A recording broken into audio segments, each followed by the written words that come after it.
Welcome to First. I'm Shirley Min, along with Mark Eichman and Nichelle Polston.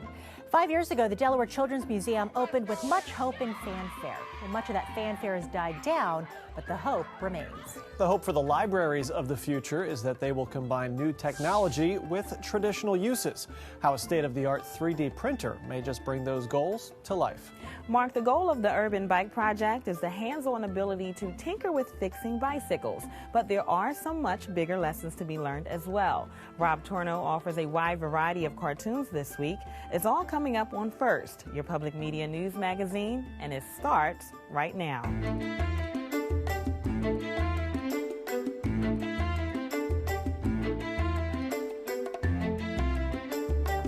This spring, the Delaware Children's Museum turns 5 years old, a milestone bringing with it its fair share of growing pains. For some in the know, there were fears the DCM might not make it to 5, prompting the museum's then leadership to ask for help. Well, they got it, and in this week's First Look, we detail what the DCM is doing to guarantee its doors stay open.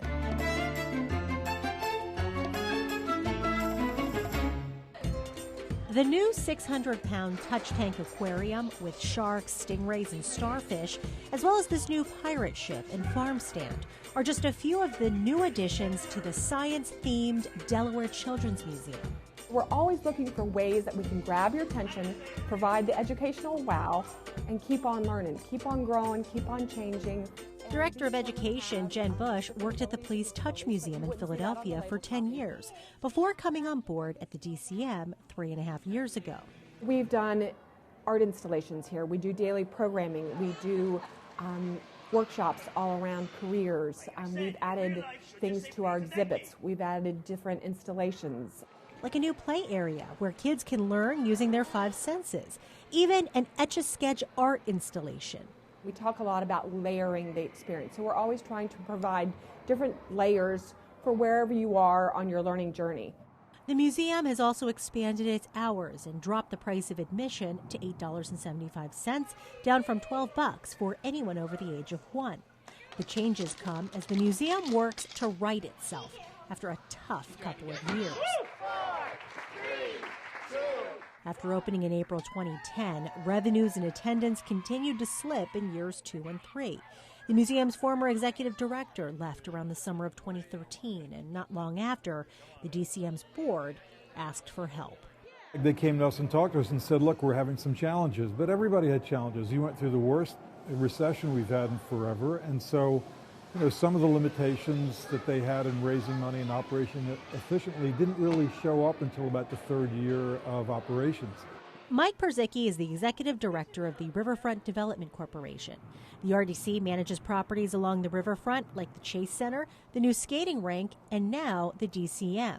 It was obvious to us that the kinds of things they needed along the lines of maintenance and that kind of thing, it was really our area of expertise. So our facilities people came in and helped with their utility costs and with maintenance costs. Free of charge, saving the DCM roughly $150,000. The Riverfront Development Corporation was one of the earliest supporters of the Children's Museum. And so its being able to flourish is important to us as anything else is down here.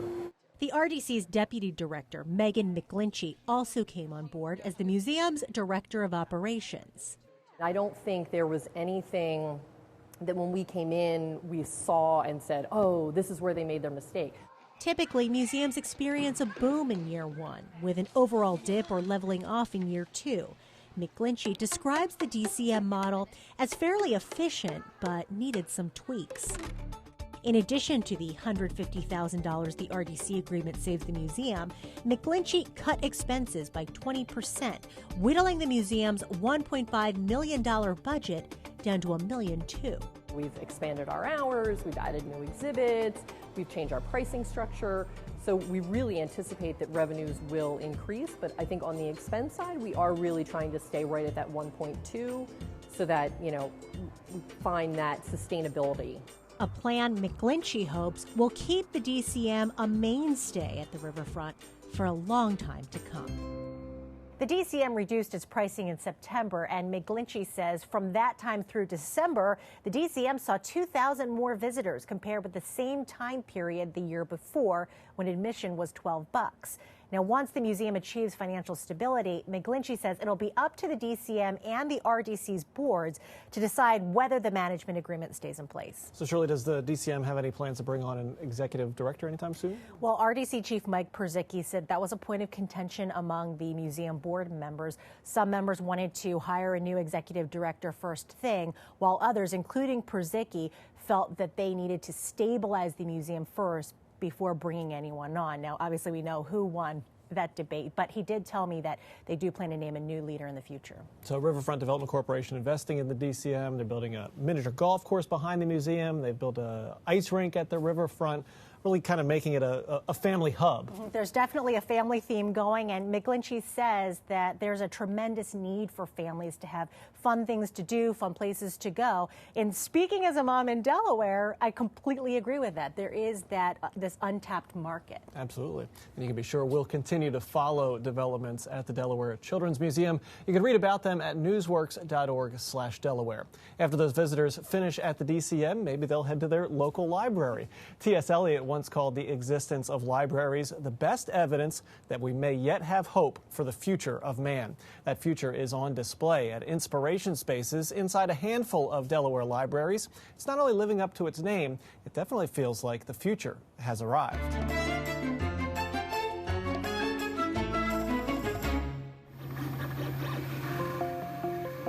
3D printers, robot competition, lights, cameras, and lots of action.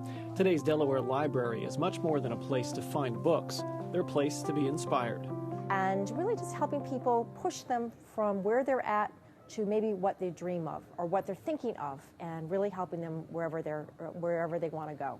What started out as areas of the library dedicated to helping job seekers in a down economy have now been transformed into inspiration spaces. And with that, we're helping entrepreneurs, small businesses, working with makerspace. Perhaps the most eye-catching feature in the inspiration spaces are several 3D printers located at a handful of libraries statewide.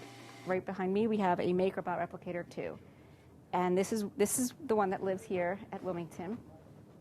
And it is basically a machine that can print plastic. It melts plastic and it prints it out into different shapes. So what we're seeing right now is kind of the 3D printing hub of the online universe. It's called Thingiverse. A group from the Metropolitan Wilmington Urban League recently got a primer on 3D printing at the Wilmington Library, where anyone can use it to create whatever they want. It can be used for a lot of things. The most, I've been making a lot of little doodads to test them out, like Pokemon figures, because my kids are very much into Pokemon. In the Lewis Library, they printed a toilet roll holder. In the Laurel Public Library, they printed some mic holders for their events so that the microphone can sit somewhere and people don't have to hold them. Really, your imagination is the limit. The Dover Library's inspiration space is also home base for a Lego robotic team.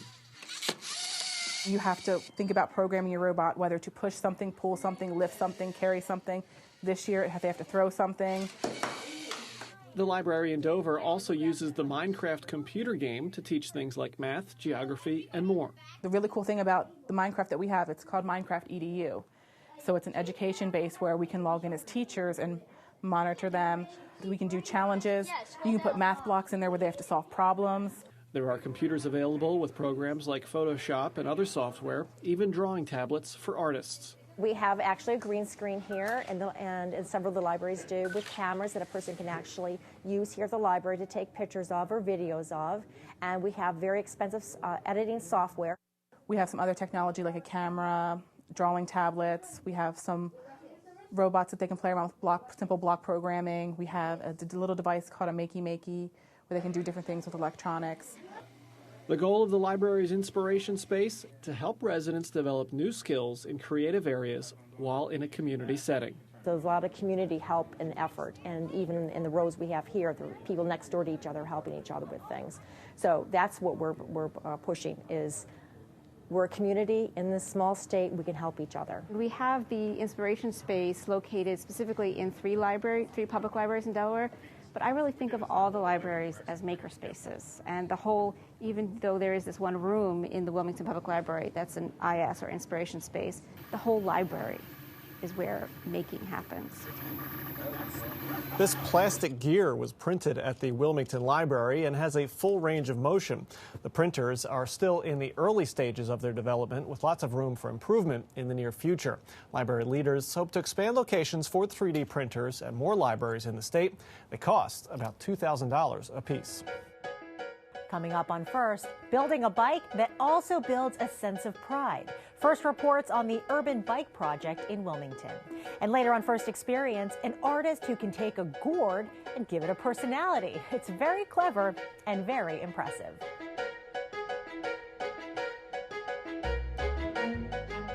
Rob Torno is here, and we have a lot to discuss. So let's start off with the terrorist attack in Paris. Right. It's a very powerful one, Rob. Right. Well, thank you. Yeah, so what I wanted to do was encapsulate the idea that no matter what kind of terrorists are threatening, what kind of action, free speech won't be destroyed. You know, cartoonists, that's what we live for, is this right to criticize. And in fact, with me, you know, a lot of people saw this cartoon that I drew and decided just to reprint it without asking me. So I'm going after them for that.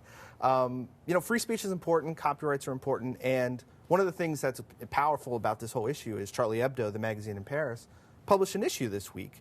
So they're not dealing with the threats. I don't want to deal with the threats, and I feel like any journalist or cartoonist or anybody for that matter that values free speech, this is an issue that's important to them.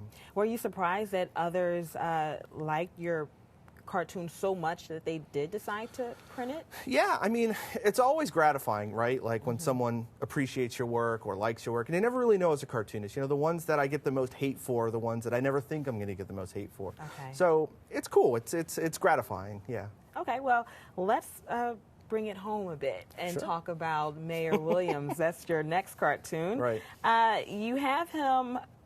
I guess he looks like he's upset in this cartoon. Well, speaking of Charlie Hebdo and satirizing, you know, the powerful, yeah, a red flag always flies over my head when I see a politician being the victim, you know, blaming the media or blaming outward forces for their failures. And that's exactly what Mayor Williams did this week, you know, called out the News Journal for their reporting. And you're an elected official. No one forced you to run for office. You should know that you need to be held accountable. And if there's problems, just own up to them. If there's flaws, just be honest. And, you know, he's working with Matt Dent to get more police officers on the street. I think that's a good thing. But don't play the victim. You know, just own up to your mistakes and move forward. You don't think he was honest in the beginning? He has been quiet, but what about, I guess? Yeah, I mean, he might have been honest in the beginning, but the problem is, as things have moved forward, he's become more and more silent and more reclusive. And like I said, if you're working on policies that may not be working, people understand you're not going to be perfect. Just come out and talk and be honest with people. You might get more ideas that way, you might get more interaction, and you might get more done. Okay, well, hope he's watching.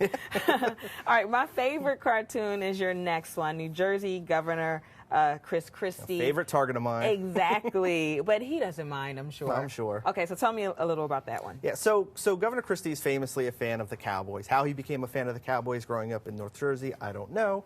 But you can root for whoever you want to root for. That's not my beef. My beef is with Christie traveling across the country, going out of state, leaving his constituents behind, and taking tickets and flights from the owner of the Cowboys, Jerry Jones, who also has dealings with the Port Authority that Christie has helped push through. You know, Christie used to be the U.S. Attorney. He should know better than that appearance of a conflict of interest. And also, just don't throw salt in the wounds of half of your constituents when you're at an Eagles game with the Cowboys, you know, jersey on or the orange sweater. Yeah. Yeah, you got to be smarter than that, I think. Well, I love to have you here because we always have a good time. Awesome. Rob Torno, follow him all over Newsworks. We're happy when he drops in. You can also follow Rob on Twitter at Rob Torno. Looks like an exciting 2015, so we'll see you next month. Thanks.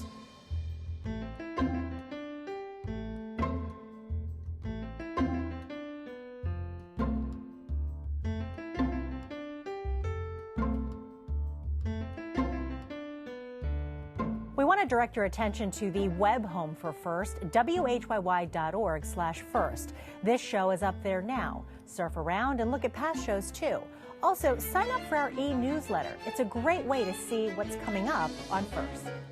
For many years, Dace Blaskovitz delivered business news on WHYY. We've invited him back for a series of business interviews on a variety of topics. We kick off this session with a familiar face, John Stapleford of the Caesar Rodney Institute. He's never afraid to speak his mind. Here is Dace on business.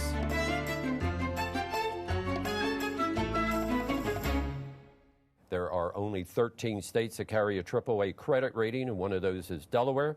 And economist Stapleford says the job picture finally in Delaware is getting better. It's your story. Tell it. It's been a long haul. In early 2008, jobs in Delaware peaked at 440,000.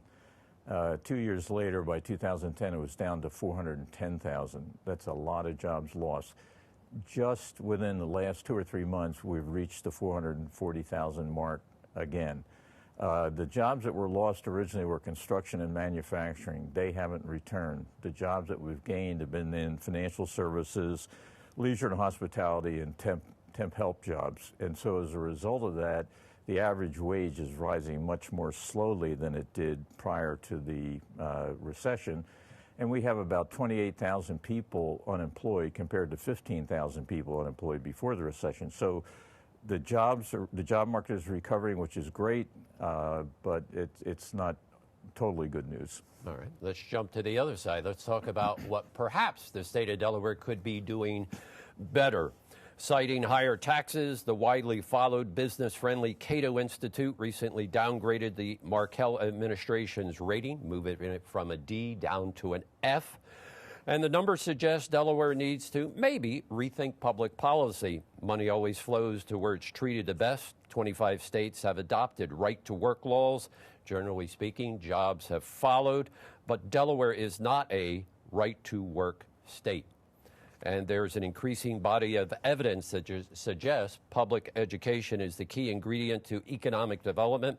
Unfortunately, Delaware's public schools rank below average. The result of the poor performance of the public schools, particularly in Newcastle County over the years, has been an outmigration of professionals who then move to Chester County and other counties to where they think there's better school districts. As a result, in 2013 alone, there were $2.7 billion of wages earned in Newcastle County that were exported net to Chester County. That's about 11% of all the wages that were earned in Newcastle County. So the public school issue it's a social justice issue and a preparing for the future, but it's also a big economic development issue. Talk to us about electric rates. Electric rates, as a result of being part of a regional cap and trade system on carbon cap and trade system with 9 other states, and a result of a $500 million subsidy to Bloom Energy, Delaware industrial electric rates are 17% above the nation, 35% above competing states like Virginia. And the combination of, you had mentioned, the combination of no right-to-work law and high industrial electric rates means Delaware can't recruit manufacturing effectively. Let's talk about, you wanted to include transfer payment or transfer payments. Explain. Well, personal income in Delaware is growing more slowly than it did, and it's growing more slowly nationally too. But in Delaware, the big cause is transfer payments, which would be Medicaid, Medicare, Social Security, unemployment insurance, SSI, disability, have gone from 10% of personal income 20 years ago to 20% today. All those sources of transfer payments are tied at best to inflation. They'll go up at least in inflation. And that's not the basis for a healthy economy. Just since the recession, food stamp recipients have gone up 94% in Delaware. So, and you're talking about an hourglass economy, Dace, where there's a lot of people who don't have a college education or the bottom of the hourglass, and they're struggling. Let's wrap it up. As we forge ahead in 2015, any last tidbits?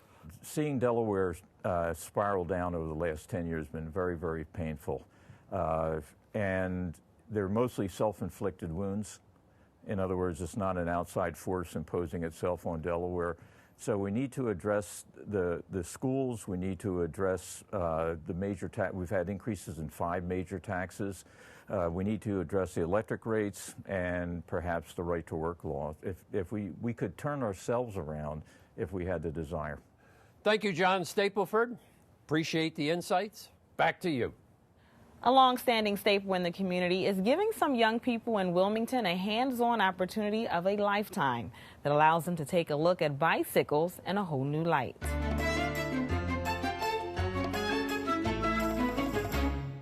I like that it's hands-on and you actually get to learn and stuff for yourself and see how it is. 13-year-old Daytona Dyson, along with some of her peers, are trying something new with their hands, thanks to the Urban Bike Project that recently partnered up with the William Hicks Anderson Center in Wilmington. Their challenge to refurbish bicycles. So they actually bring in broken down bicycles, like literally broken down. The pedals are off, the chains are off, the brakes are not there. Some have seats, some do not have seats. And the young people are walked through that process as to how to refurbish these bicycles. Dr. Conley thought the project was a perfect fit for the community center because it allows the kids to escape their element. In this environment, living is very difficult, and our young people are challenged. Not that others across the country are not challenged, but here we get to see firsthand how challenged they are. And so one of the reasons that it's really important here is because by any means that we can help boost a young person's self-esteem is critical, and we take great pride in that. Also, once the kids are done fixing these bikes, the good news is they get to take them home, like William, who worked effortlessly to put together his bicycle. I think I did a pretty good job on it. It rides smooth. It's nothing wrong with the brakes. Everything's fixed up now. However, others still have work ahead of them. I have to change my gears on this handlebar, and it's going to come down here, and I have to take it out. I have to cut this part off because it's old. They're all really excited about having the bikes and working on the bikes, and it's like you can see that moment when it clicks and they get something and they do it right and they fix something, how exciting that is for them. Once a week, avid bike rider and instructor Laura Wilburn guide these students through the process of repairing the bicycles. Although the experience is new to many, she believes the program offers a skill these students will always hold on to. You see this in every class. There's the kids that right away are really excited to kind of get their hands dirty and just get in there and try something. And there's the kids that are a lot more reticent and you have to kind of show them that they can do it, that it's something they're capable of, and it's okay if they break things or do it wrong the first time.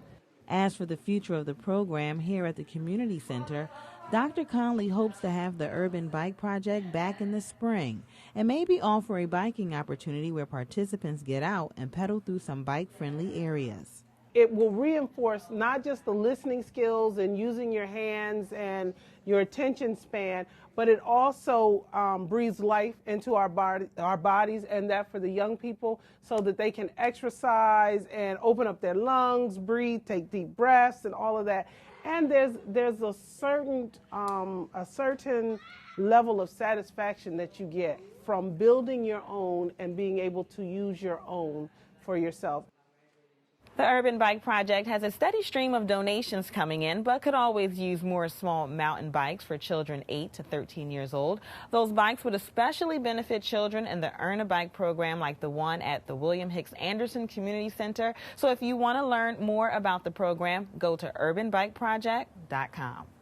Gourds come in all shapes and sizes and have been used for things like decorations to musical instruments and everything in between. You may have some around the house right now. This week in our first experience, we meet a Felton, Delaware artist who sees gourds for more than they are. She sees them as a blank canvas for her art.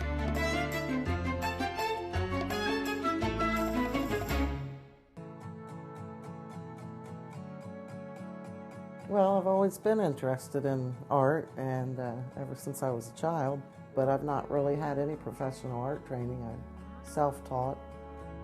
I'm more of a fine artist, I would consider myself, not folk art type, which nothing wrong with folk art, but I became interested in the gourd artwork when my oldest son cracked a gourd outside. That summer the gourds grew up the feeder. From that one seed, must have been 20-some gourds growing. So I just started making birdhouses. Just took off from there. It's usually the shape will tell me. I'll look at it. Like the cat over there, it looked like a cat. It has the long tail. Just kidding. So if there's a cat, paint the cat. I've done dragons.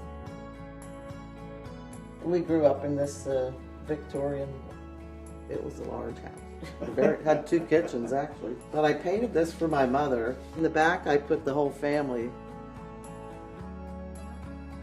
For my leaf gourd people, I just start with the nose and then, you know, the center of the face and then the eyes, mouth, and then I start adding the leaves.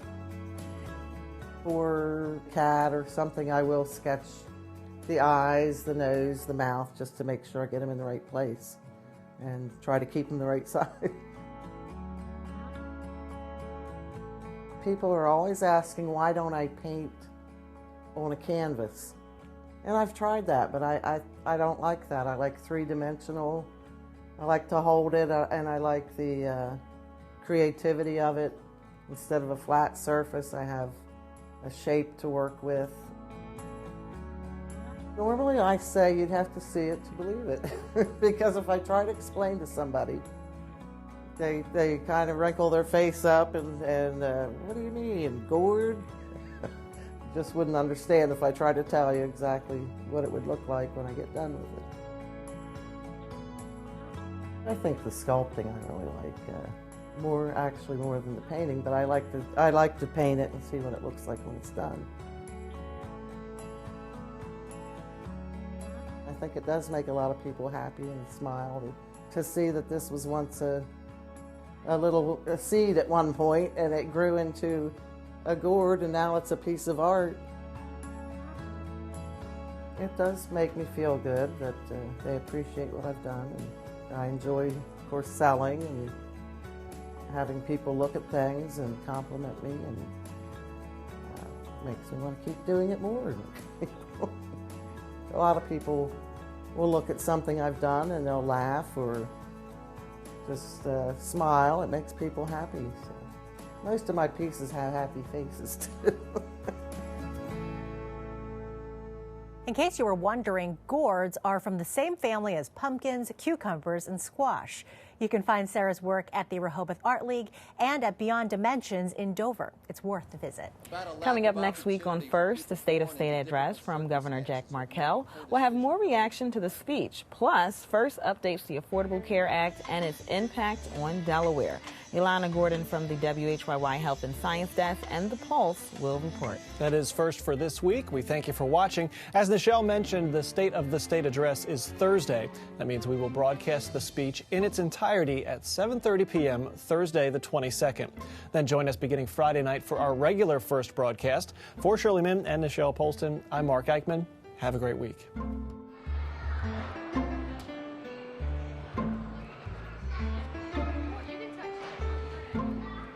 Or to take a bath, or to brush your teeth. Perhaps that's why their teeth are green.